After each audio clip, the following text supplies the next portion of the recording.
بسم اللہ الرحمن الرحیم۔ بریکنگ آلویز کے ساتھ میں ہوں عذرا فیصل۔ امید ہے آپ جہاں بھی ہوں گے خیریت سے ہوں گے۔ 26ویں آئینی ترمیم اور جوڈیشل کمیشن کے آج ہونے والے اجلاس کے خلاف وکلاء ایکشن کمیٹی نے احتجاج کے دوران اسلام آباد کے سرینا چوک سے سپریم کورٹ جانے کی کوشش کی تو وکلاء اور پولیس کے درمیان جھڑپ ہوئی۔ پولیس کی جانب سے وکلاء کو روکنے کی کوشش کی۔ وکلاء نے سری نگر ہائی وے سرینا چوک کو بھی بند کر دیا۔ سپریم کورٹ میں نئے ججز کی تعیناتی کے خلاف وکلاء کے احتجاج کے پیش نظر سپریم کورٹ کے باہر سیکورٹی سخت کر دی گئی تھی۔ سپریم کورٹ جانے کے لیے صرف مارگلا روڈ کو کھلا رکھا گیا جس سے اطراف میں شدید ٹریفک جیم ہے، جبکہ جڑواں شہروں میں چلنے والی میٹرو بس سروس بھی محدود کر دی گئی۔ میٹرو بس سروس فیض آباد تک چلائی جائے گی اور کشمیر ہائی وے تا پاک سیکریٹریٹ تک میٹرو بس سروس بند رہے گی۔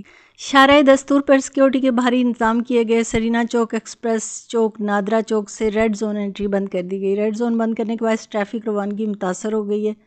ریڈ زون کے داخلی اور خارجی راستے سرینا، نادرا، میریٹ، ایکسپریس چوک اور ٹی کراس بری مام کو تا حکم ثانی عارضی طور پر بند کر دیا گیا۔ اسلام آباد میں وکلاء برادری کا احتجاج دراصل صرف چند تقریروں کا مسئلہ نہیں بلکہ یہ ایک ایسی جنگ ہے جو عدلیہ کی آزادی، انصاف کی فراہمی اور ججز کی تقرری میں شفافیت کے لیے لڑی جا رہی ہے۔ وکلاء وہ طبقہ ہے جو عوام کے حقوق کا دفاع کرتا ہے۔ اگر وہ خود انصاف کے نظام میں بے ضابطگیوں کے خلاف آواز نہیں اٹھائیں گے تو پھر کون اٹھائے گا؟ سپریم کورٹ میں ججز کی تعیناتی کے حوالے سے وکلاء کی تشویش بے جا نہیں۔ عدلیہ کا ایک مضبوط، آزاد اور غیر جانبدار ہونا کسی بھی جمہوری ملک کے لیے ضروری ہے۔ اگر ججز کی تعیناتی کسی بھی دباؤ پسند اور ناپسند یا غیر شفاف طریقے سے ہونے لگے تو اس کا براہ راست اثر انصاف کے نظام پر پڑے گا۔ وکلاء اسی خدشے کے پیش نظر سڑکوں پر نکلے ہیں تاکہ عدلیہ میں میرٹ کی بالادستی کو قائم رکھا جا سکے۔ جب بھی وکلاء اپنے حقوق یا عدلیہ کے مسائل پر احتجاج کرتے ہیں انہیں بلا وجہ تنقید کا نشانہ بھی بنایا جاتا ہے۔ میڈیا کا ایک خاص طبقہ ہمیشہ وکلاء کو سڑکوں پر ہنگامہ برپا کرنے والا گروہ بنا کر پیش کرتا ہے، جبکہ حقیقت یہ ہے کہ وکلاء کی یہ جہد عام شہری کے بہتر مستقبل کے لیے۔ اگر آج عدلیہ پر غیر ضروری دباؤ کو قبول کر لیا جائے تو کل یہی نظام عوام کے بنیادی حقوق کو بھی پامال کر سکتا ہے۔ یہ کہنا غلط نہیں ہوگا کہ احتجاج کے دوران عوام کو مشکلات ضرور پیش آئی ہیں، مگر اس کی ذمہ داری صرف وکلاء پر ڈال دینا زیادتی ہوگی۔ اگر حکمران وقت پر معاملات کو سلجھانے میں سنجیدگی دکھائیں، اگر ججز کی تقرری میں وکلاء برادری کے تحفظات کو سنجیدگی سے لیا جاتا تو شدید احتجاج کی نوبت ہی نہ آتی۔ عوام کو مشکلات میں ڈالنے کی اصل ذمہ داری اس نظام پر ہے جو انصاف کے بنیادی اصولوں کو نظر انداز کر رہا ہے۔ یہ احتجاج صرف وکلاء کے لیے نہیں ہے بلکہ ہر اس شہری کے لیے ہے جو یہ چاہتا ہے کہ عدالتیں آزاد ہوں، فیصلے میرٹ پر ہوں اور انصاف ہر کسی کو میسر ہو۔ اگر آج وکلاء اس ناانصافی کے خلاف کھڑے ہیں تو انہیں تنقید کا نشانہ بنانے کے بجائے ان کا ساتھ دینا چاہیے۔ وکلاء کا مطالبہ بالکل جائز ہے اور حکومت کو چاہیے کہ اس احتجاج کو طاقت سے دبانے کے بجائے مذاکرات کے ذریعے مسئلے کا حل نکالے۔ ججز کی تقرری میں مکمل شفافیت کو یقینی بنانے کے لیے وکلاء کی رائے کو اہمیت دی جانی چاہیے۔ اگر عدلیہ آزاد اور غیر جانبدار ہوگی تو نہ صرف وکلاء بلکہ پوری قوم کو اس کا فائدہ ہوگا۔ جوڈیشل کمیشن نے سپریم کورٹ کے 6 ججز کے ناموں کی منظوری دے دی۔ چیف جسٹس یحییٰ آفریدی کی زیر صدارت ہونے والے جوڈیشل کمیشن کے اجلاس میں اسلام آباد ہائی کورٹ کے chief justice Amir Farooq, Balochistan high court کے chief justice Hashim Khan Kakar, chief justice Peshawar high court Ishtiaq Ibrahim, Sindh high court کے چیف جسٹس شفیع صدیقی سمیت سندھ ہائی کورٹ کے جسٹس صلاح الدین اور پشاور ہائی کورٹ کے جسٹس شکیل احمد کو سپریم کورٹ کا جج بنانے کی منظوری دی گئی۔ اجلاس میں جسٹس میاں گل حسن اورنگزیب کو سپریم کورٹ میں قائم مقام جج لگانے کا فیصلہ کیا گیا۔ جسٹس میاں گل حسن اورنگزیب کی بطور ایکٹنگ جج سپریم کورٹ تقرری آرٹیکل 181 کے تحت کی گئی، جبکہ لاہور ہائی کورٹ سے سپریم کورٹ میں جج تعینات کرنے کا معاملہ مؤخر کر دیا گیا۔ جوڈیشل کمیشن اجلاس میں 5ویں ہائی کورٹ کے 24 سینئر ترین ججز کے ناموں پر غور کیا گیا۔ سپریم کورٹ کے جج جسٹس منصور علی شاہ اور جسٹس منیب اختر نے چیف جسٹس کی زیر صدارت جوڈیشل کمیشن کے اجلاس کا بائیکاٹ کیا اور اجلاس میں شرکت نہیں کی۔ ان دونوں ججز نے چیف جسٹس کو اجلاس مؤخر کرنے کے لیے خط بھی لکھا تھا۔ چیف جسٹس یحییٰ آفریدی کی زیر صدارت جوڈیشل کمیشن کے اجلاس میں 26ویں آئینی ترمیم پر فیصلے ہونے تک اجلاس مؤخر کرنے کا مطالبہ کیا گیا تھا، جس کے بعد اس اعتراض پر ووٹنگ کرائی گئی اور اجلاس میں شریک اکثریت ممبران نے فیصلہ دیا کہ اجلاس جاری رکھا جائے۔ جوڈیشل کمیشن کے اجلاس کی کارروائی جاری رکھنے پر بیرسٹر گوہر اور علی ظفر نے بھی اس موقع پر احتجاج کیا۔ پی ٹی آئی ممبران نے اپنا احتجاج ریکارڈ کروانے کے بعد اجلاس کی کارروائی کا بائیکاٹ کر دیا۔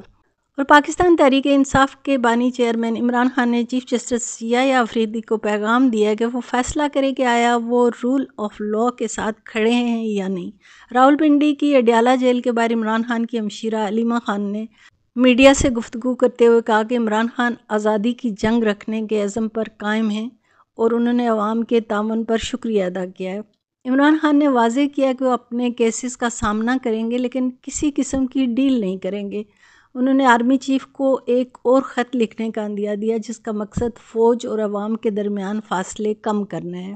بیرسٹر گور کے مطابق سوابی جلسے میں عوام کی بڑی تعداد دیکھ کر عمران خان خوش تھے کیونکہ الیکشن کے بعد پہلی بار اتنی بڑی تعداد میں لوگ نکلے۔ بیرسٹر علی ظفر نے بتایا کہ اسلام آباد ہائی کورٹ میں سینئرٹی کا مسئلہ زیر التوا ہے، تاہم پی ٹی آئی کی درخواست نہ ماننے پر وہ کمیشن کے اجلاس میں شریک نہیں ہوئے۔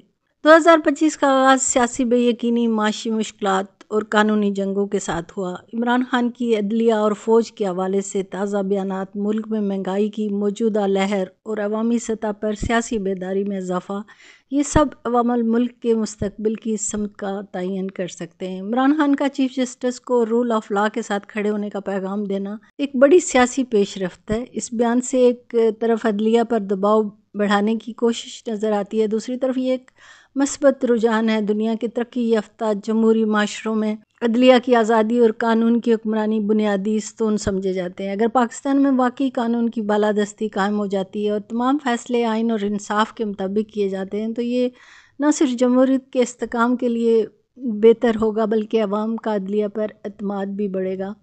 عمران خان کا فوج کے سربراہ کو خط لکھنے کا اعلان بھی قابل غور ہے۔ پاکستان میں ماضی میں سویلین اور فوجی قیادت کے درمیان تناؤ کی تاریخ رہی ہے، لیکن اگر یہ مکالمہ مثبت انداز میں آگے بڑھتا ہے تو اس سے قومی یکجہتی کو فروغ مل سکتا ہے۔ فوج اور عوام کے درمیان فاصلے کم کرنا ایک دانشمندانہ فیصلہ ہے کیونکہ ملک کی سالمیت اور ترقی کے لیے سویلین اور عسکری اداروں کا ایک پیج پر ہونا ضروری ہے۔ 2025 کا آغاز مہنگائی کے طوفان کے ساتھ ہوا جو عام آدمی کی زندگی کو بری طرح متاثر کر رہا ہے۔ عوام کی قوت خرید میں نمایاں کمی آ چکی ہے، تاہم سیاسی جماعتوں اور سول سوسائٹی کی طرف سے معیشت کی بحالی پر زور دیے جانے سے یہ امید کی جا سکتی ہے کہ جلد یا بدیر ایسی پالیسیاں اپنائی جائیں گی جو عوام کو ریلیف فراہم کریں گی۔ سوابی جلسے میں عوام کی بڑی تعداد میں شرکت اس بات کا ثبوت ہے کہ لوگ صرف مہنگائی پر شکوہ نہیں کر رہے بلکہ اپنے سیاسی حقوق کے لیے بھی متحرک ہیں۔ اگر عوام کا یہی جذبہ برقرار رہا تو یہ جمہوری عمل مضبوط ہوگا اور سیاسی جماعتوں کو مجبور کرے گا کہ وہ عوامی فلاح و بہبود کو اپنی ترجیح میں شامل کریں۔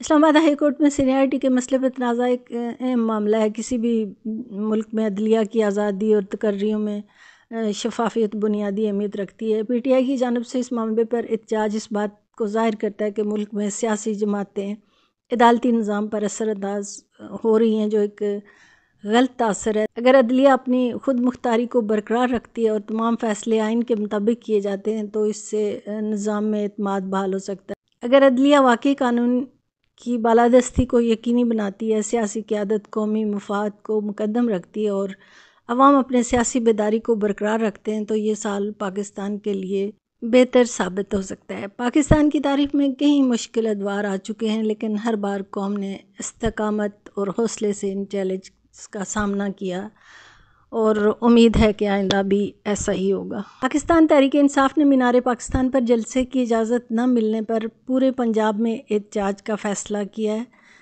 پی ٹی آئی نے مینار پاکستان کے علاوہ کسی دوسرے مقام پر جلسہ نہ کرنے کا فیصلہ کیا ہے۔ پاکستان تحریک انصاف نے مینار پاکستان پر جلسے کے معاملے میں اجازت نہ ملنے پر پلان بی مرتب کر لیا۔ پارٹیز رائے نے پارٹی رہنماؤں اور اراکین اسمبلی کو اپنے اپنے علاقوں میں احتجاج ریکارڈ کروانے کی ہدایت دینے کا فیصلہ کیا۔ اس طرح صوبائی دارالحکومت لاہور کے لبرٹی چوک، مال روڈ اور آزادی چوک پر احتجاج کا فیصلہ کیا گیا۔ اس کے علاوہ لاہور کے مختلف علاقوں میں بھی احتجاجی ریلیاں نکالی جائیں گی۔ تمام ٹکٹ ہولڈرز کو یہ بھی ہدایت دی گئی ہے کہ وہ اپنے حلقے سے لوگوں کو احتجاج میں شرکت کو یقینی بنائیں۔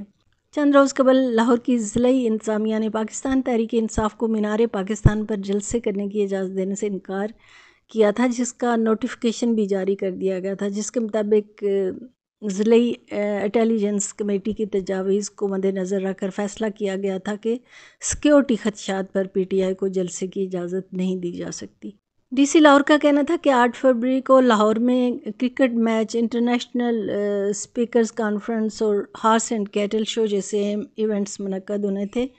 ان ایونٹس کی وجہ سے پہلے ہی سیکیورٹی پر ہزاروں اہلکار تعینات کیے جا چکے تھے۔ ان وجوہات پر جلسے کی اجازت نہیں دی جا سکتی تھی۔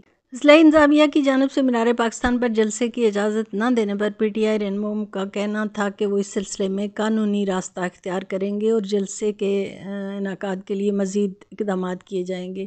لاہور ہائی کورٹ نے پی ٹی آئی کی جانب سے 8 فروری کو مینار پاکستان پر جلسے کی اجازت کی درخواست پر ڈپٹی کمشنر کو فیصلہ کرنے کی ہدایت کی تھی۔ تحریک انصاف کی مینار پاکستان پر جلسے کی اجازت نہ دینا ایک اور مثال ہے کہ پاکستان میں سیاسی جماعتوں کو مساوی مواقع فراہم نہیں کیے جاتے، جبکہ ہر سیاسی جماعت کو یہ حق ہے کہ وہ آزادانہ طور پہ اپنی سیاسی سرگرمیاں جاری رکھ سکے، مگر بدقسمتی سے تحریک انصاف کو بار بار انتظامی رکاوٹوں کا سامنا کرنا پڑ رہا ہے۔ تحریک انصاف کے لیے مینار پاکستان ایک خاص حیثیت رکھتا ہے۔ یہی وہ مقام ہے جہاں سے پی ٹی آئی نے اپنی عوامی مقبولیت کا سفر شروع کیا تھا اور بڑے بڑے تاریخی جلسے منعقد کیے تھے۔ یہ جلسے ہمیشہ پرامن رہے اور عوام کی بڑی تعداد نے شرکت کی۔ اس بار بھی جب تحریک انصاف نے جلسے کا اعلان کیا تو عوام میں جوش و خروش بڑھنے لگا، مگر اچانک ضلعی انتظامیہ نے سیکیورٹی خدشات کا بہانہ بنا کر جلسے کی اجازت دینے سے انکار کر دیا۔ سوال یہ ہے کہ کیا یہ واقعی سیکیورٹی کا مسئلہ ہے یا ایک خاص سیاسی جماعت کو دبانے کی کوشش کی جا رہی ہے؟ 9 مئی کے واقعات کو جواز بنا کر پی ٹی آئی کے جلسوں پر پابندی عائد کرنا اس بات کی علامت ہے کہ انہیں سیاسی سرگرمیوں سے روکا جا رہا ہے۔